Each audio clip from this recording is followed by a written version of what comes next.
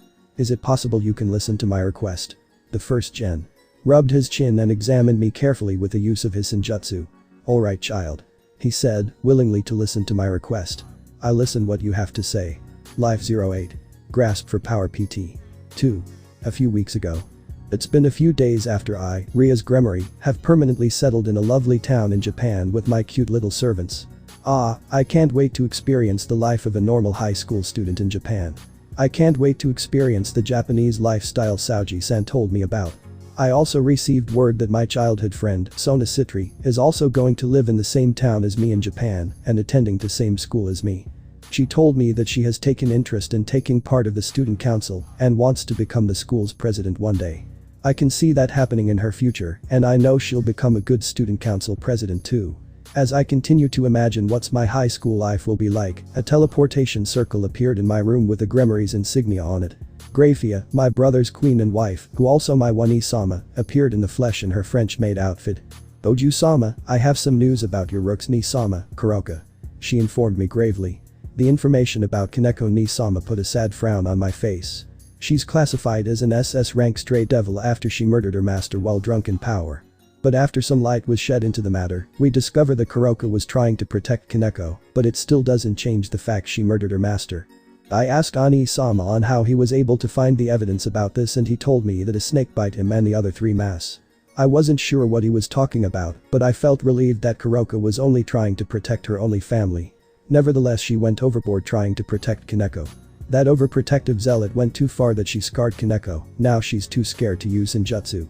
Even after learning the truth, Kaneko still won't use her Nekomata abilities. Well, it's not like I want her to, but I'm still concerned about her like I'm concerned about Akeno, Kiba, and Gasper, my new bishop. I only called Kaneko to come over to my house not long after Grafia appeared. Kaneko appeared via magic circle into the living room of my house. I gestured her to sit down next to me on the couch while Grafia continued to stand. Ria's Bahu. Kaneko said, looking puzzled at my troubled expression on my face. What's wrong? I put my arm around Kaneko and brought her closer to me. Grafia. I said, turning my head towards my Ani-sama's queen. You can tell us what the news about Kuroka. Ni-sama. Kaneko asked, with her eyes widen in surprise. What happened to my Ni-sama? I glanced at Kaneko and looked back at Grafia. Grafia shook her head when she had mine and Kaneko's attention.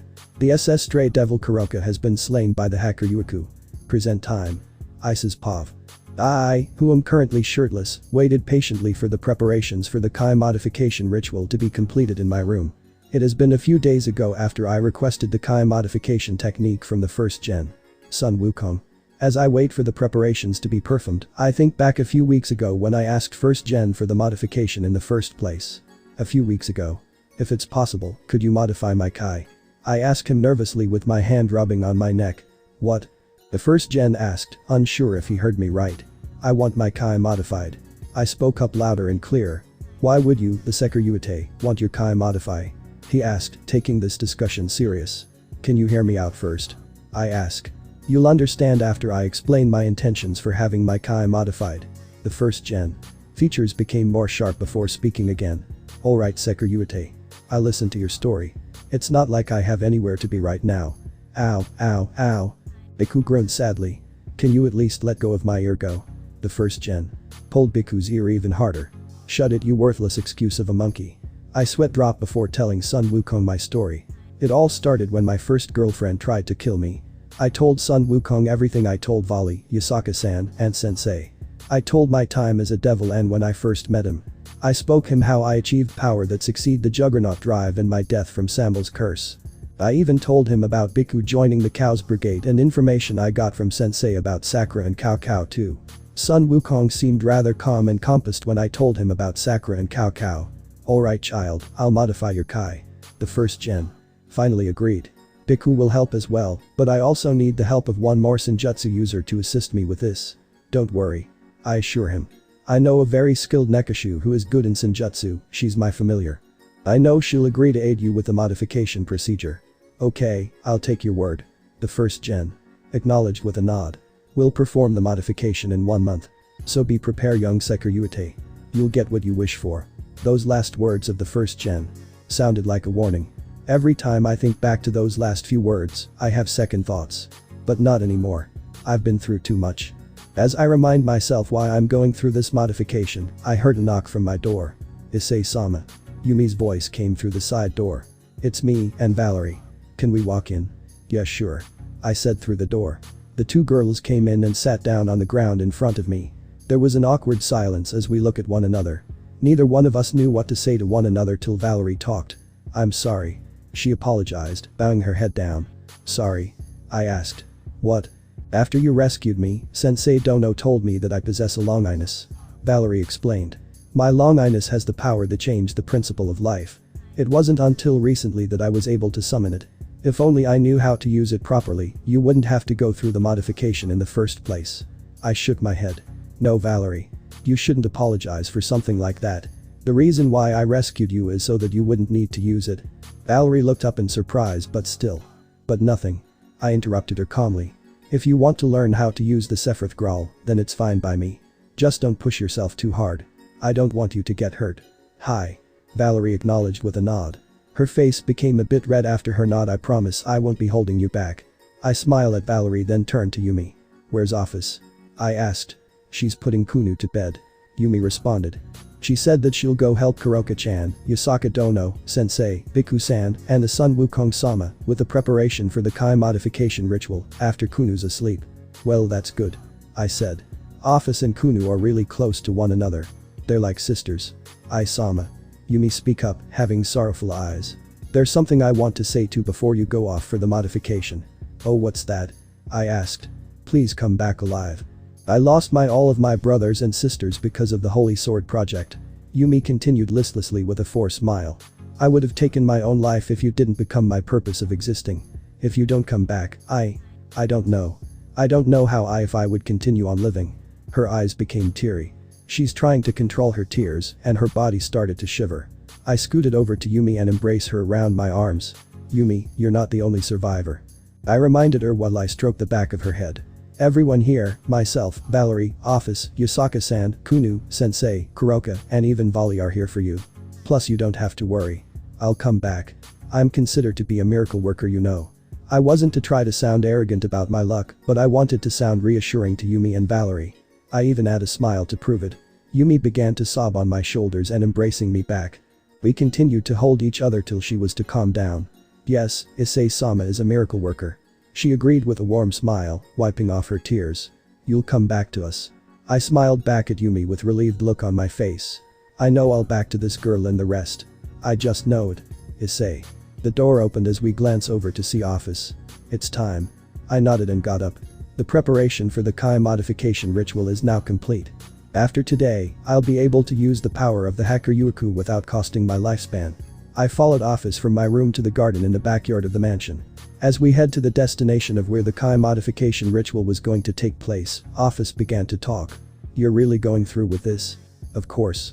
I told her without any hesitation. It might seem that I'm greedy for power, but have good intentions. Is that so? Ophis said. Tell me, Ice, what will you do when we back to our town? Easy, I'll go back to Ria's and rejoin her peerage. I replied. And how are you going to do that? Ophis continued to inquire me. Well, I quickly stopped myself when I realized something important. How am I going to present myself in front of Rias and the others?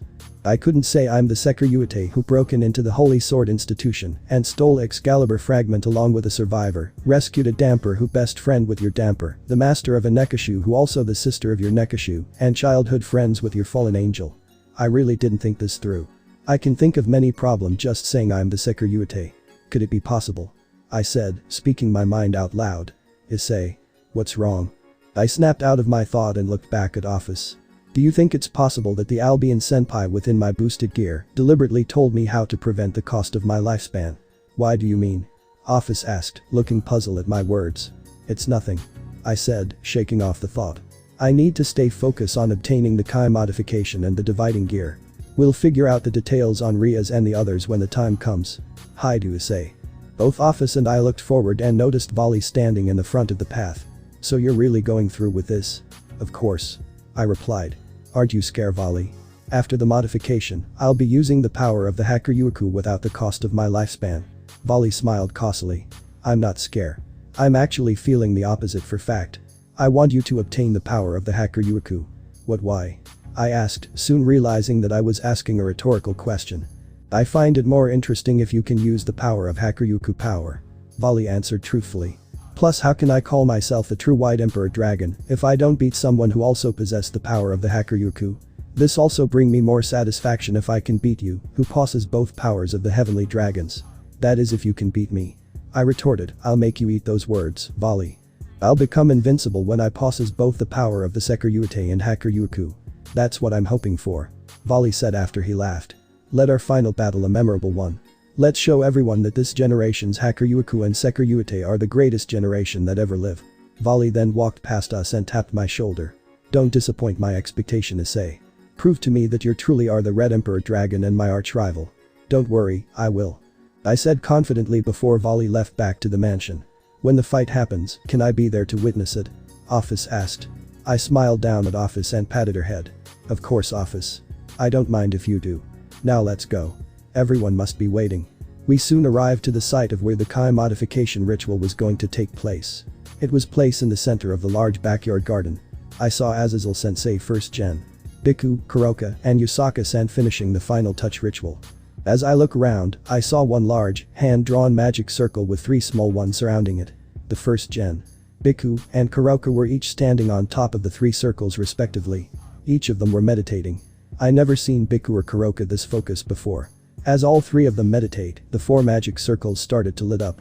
Sensei walked up to me. Issei, the preparation for the Kai modification are complete. All you have to do is to get into the big magic circle.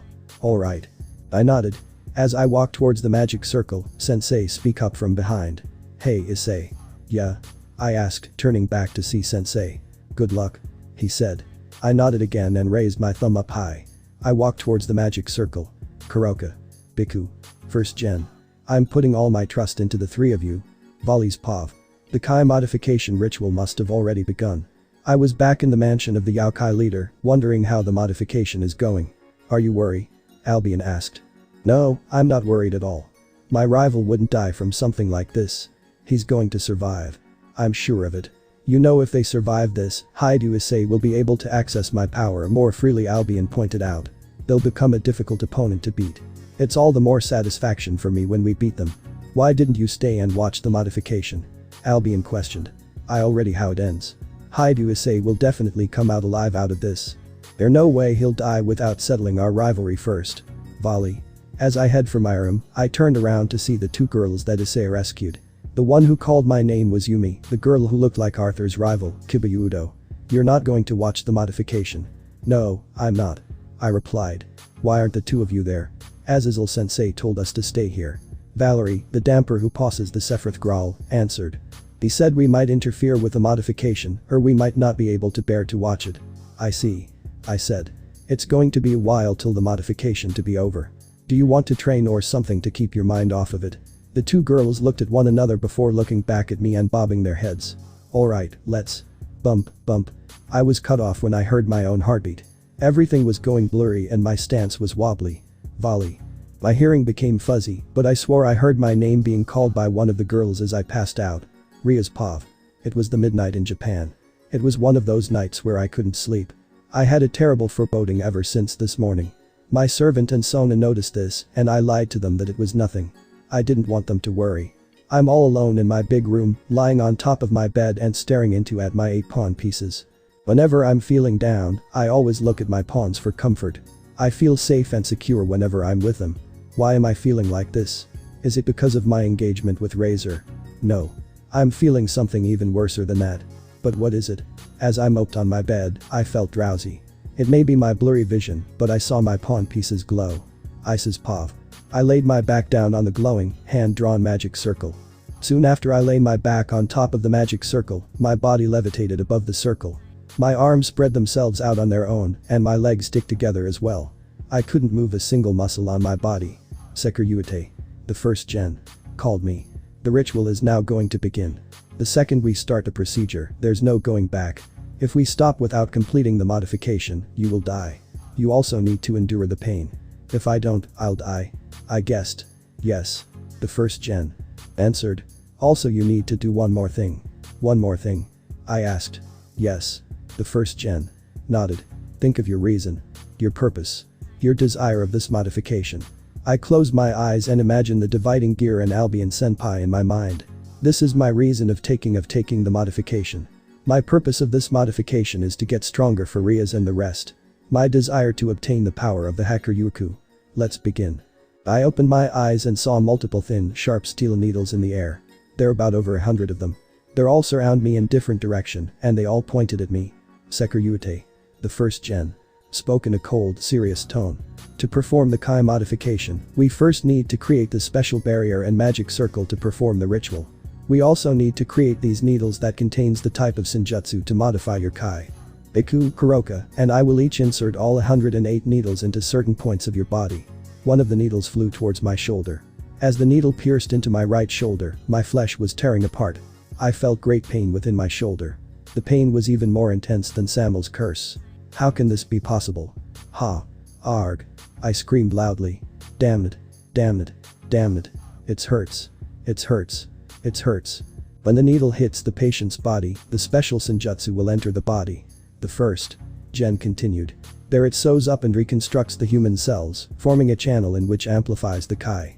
And one thread puts countless thousands of threads throughout the human's body. You will receive pain for each needle insert you. The pain that the human receives from this makes him or her feel as if their body is being ripped apart. However, the more needles that we inject, the more the pain multiples. There are 108 needles in total, so the number of threads will easily surpass 1,000,000.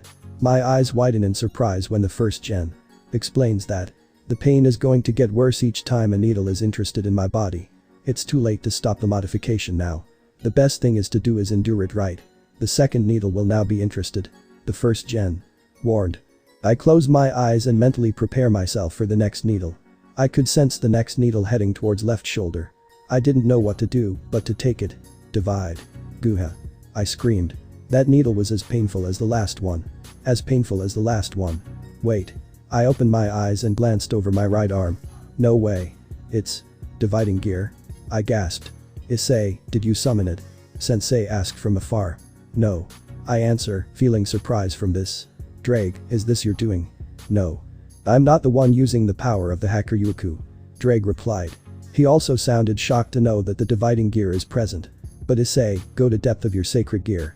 You might figure out what might be going on. I'm going to the depth of my boosted gear to see. I told everyone. Please continue the modification. I closed my eyes again and entered the white world within the boosted gear.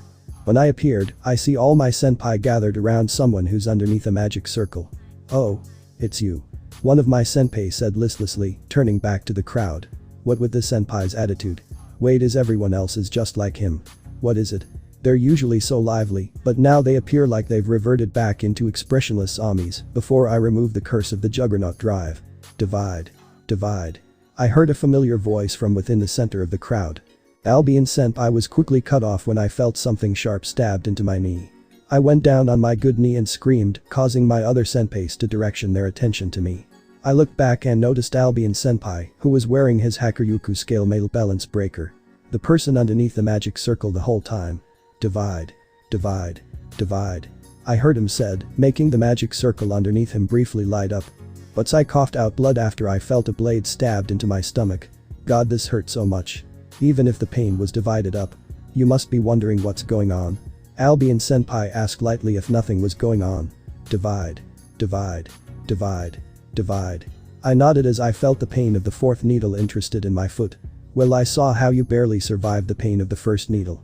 Albion senpai explained before he made another set of divides. I quickly realized that you couldn't survive the rest of the modification. I ignored the pain of the fifth needle when I heard those last few words of Albion senpai. I wouldn't survive the modification? I asked. Albion senpai nodded solemnly. Yes, you couldn't bear the intense pain of each needle interested to you. That's why I'm dividing the pain of each needle inserted to you.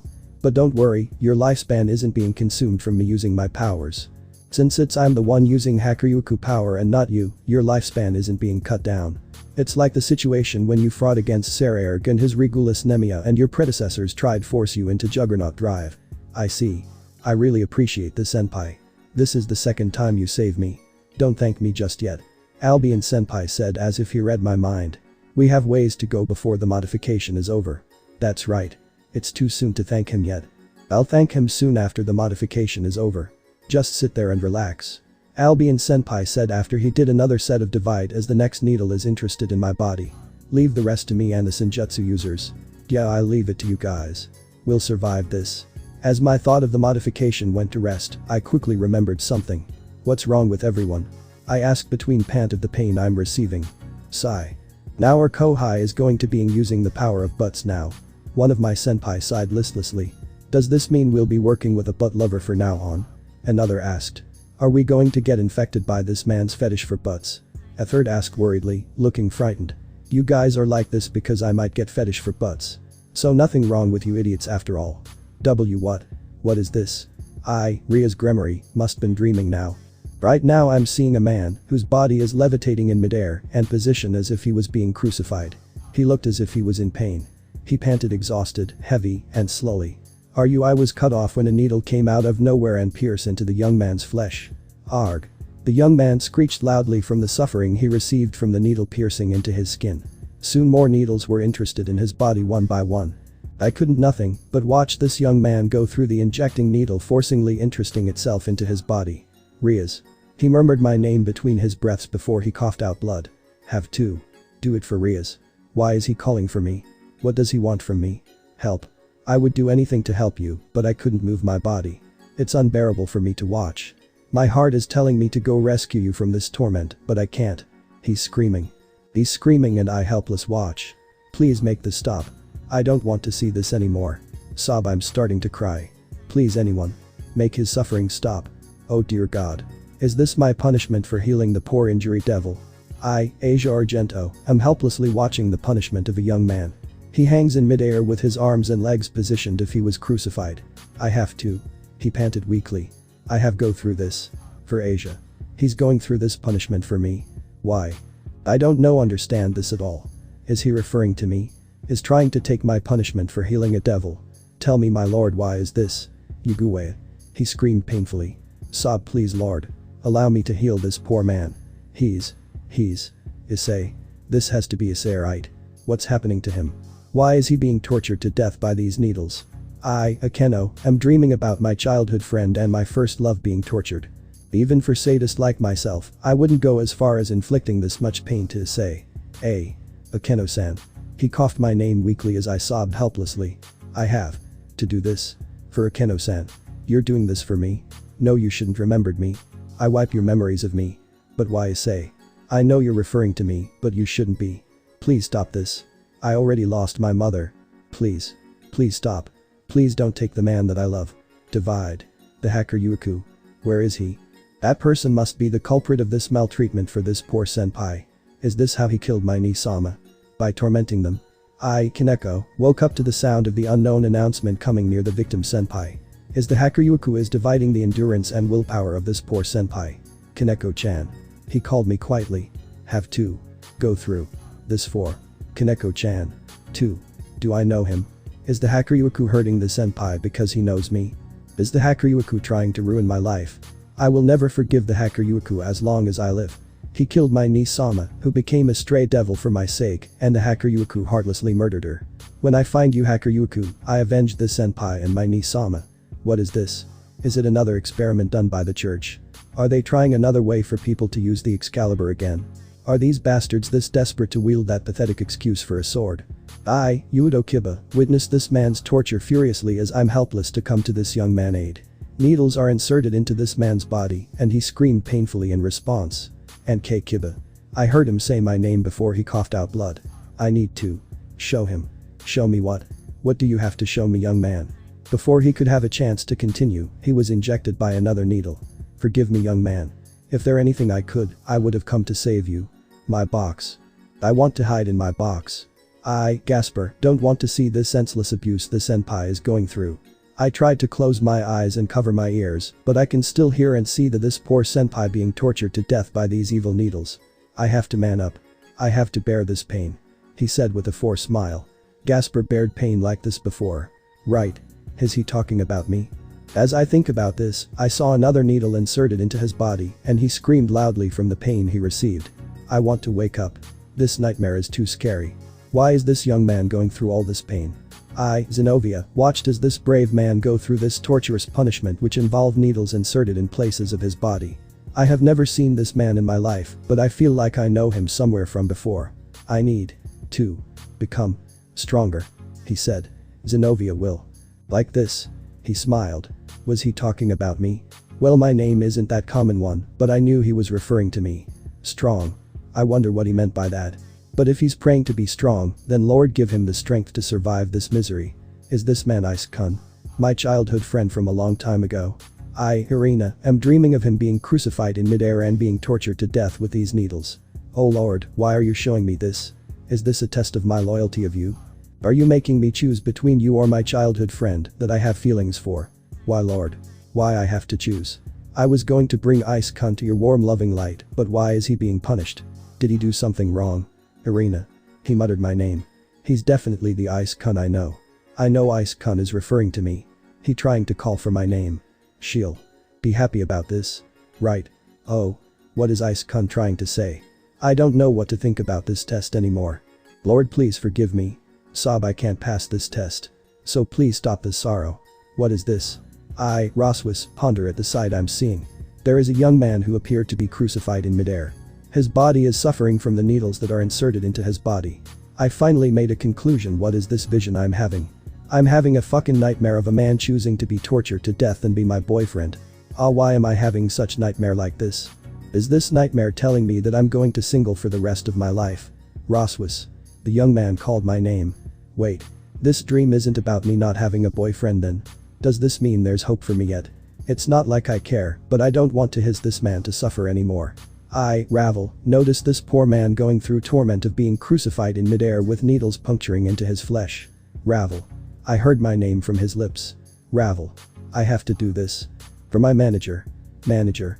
Me, be this man's manager. Why do I feel so warm inside when he said that? I, Sarerg, wasn't sure if this man is being tortured to death or trying to get stronger. 1 minute I was in the middle of training with my new pawn, Regulus Nemia, and the next I see a man floating in midair. Sarerg. He panted my name.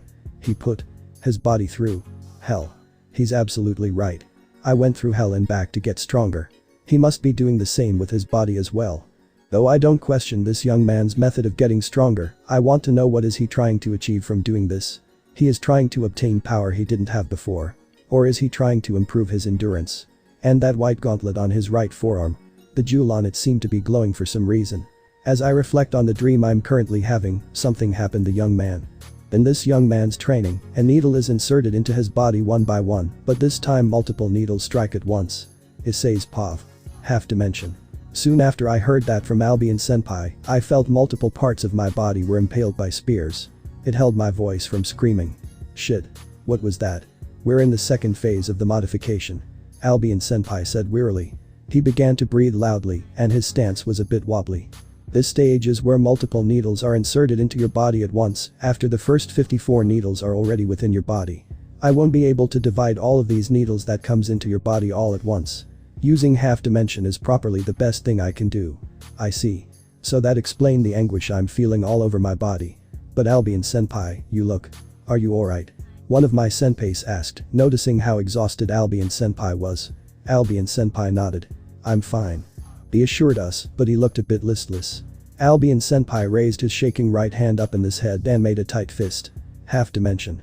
I ignored the intense pain that was given into my body when I saw Senpai collapse to the ground and his scale mail disappeared. He was panting heavily and looked more transparent like a ghost. All of my other senpais looked shocked at Albion Senpai's ghostly appearance. Do they know something that I don't know? I'm alright. He said, trying to get up from the ground, but ended up collapsing once more. No, you're not. One of the senpai said. No, I am. He argued stubbornly. You're already at your limit. A different senpai asserted concernedly. Is this senpai concerned about Albion Senpai perchance? I can still continue. Albion Senpai puffed. I got the current Sekiruite into this and I'm going to get him through this. Why are you so persistent about this Kai modification? Another senpai inquired. He didn't sound too pleasant and had a dirty look on his face. Don't you know the danger you are putting our Kohai in? All of the other senpai soon started to whisper to one another and started to glare at Albion Senpai.